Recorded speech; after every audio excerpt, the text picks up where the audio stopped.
কবরের প্রথম রাত কেমন রাত হবে আপনার আর আমার, এটা বোঝানোর জন্য আগে মরণ থেকে বুঝাই।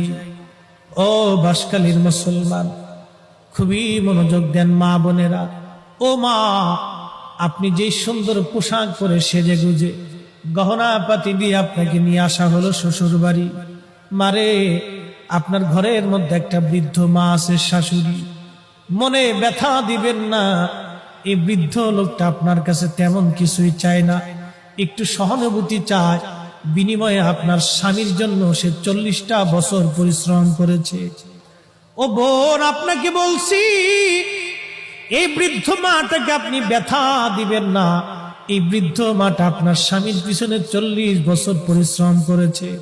পেটে ধারণ থেকে শুরু করে ওকে মানুষ পর্যন্ত বানাইতে একটা মায়ের হাড় ভাঙ্গনি খাটুনি খেটে বৃদ্ধ হয়ে গেছে। আজ সে কিছুই চায় না রে বোন, আপনার কাছে মাত্র একটু সহানুভূতি আর ভালোবাসা চায়।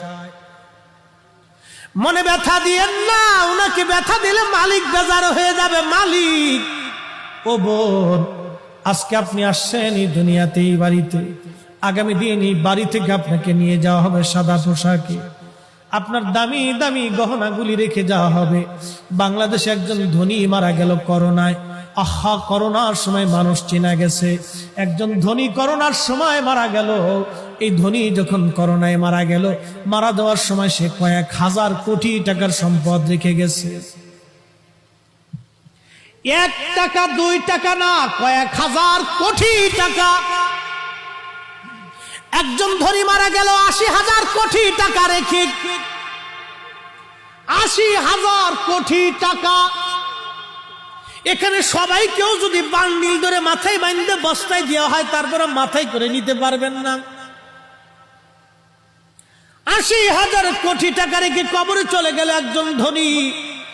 এরকম হাজার হাজার ধনীরা কোটি কোটি কোটি কোটি টাকা রেখে কবরে চলে গেল।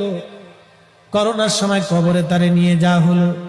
ছেলেরা ওই যে সংস্থাদেরকে ফোন দিয়ে বলল, আপনারা আমার বাবার সৎ কাজ করে দেন, করোনা হয়েছে, আমরা কাছে যেতে পারবো না। স্ত্রী গেল না, ছেলে গেল না, বেটার বউ গেল না, নাতিরা কাছে গেল না। তার মানে তার জীবনটাই 16 আনার 16 আনা বৃথা হয়ে গেল। তার জীবনের 4 পয়সাও কোনো দাম নাই। কথা কন ঠিক কিনা?